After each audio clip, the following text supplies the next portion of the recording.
Mga guys, atin niya yung pupuntahan ang mga halaman na gamot na ngayon ay gusto kong ipakilala sa inyo at na maisan sa inyo.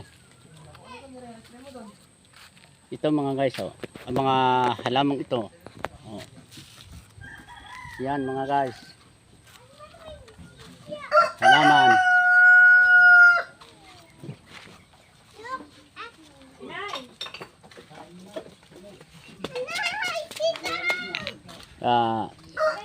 Ito nga pala mga guys, ang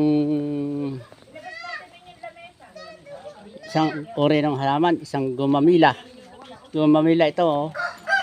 Ito po ko mga guys, ay napakabisa na gamot.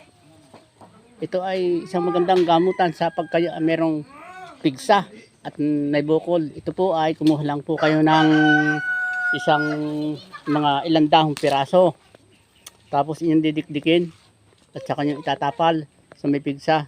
At automatic pong inyong pigsa ay may hinog at puputok. Pagputok po yan, madali pong gumaling yan.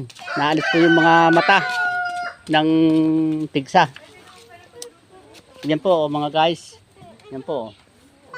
Gumamila po yan, gumamila. Yan po ay dagdag kaalaman para sa atin.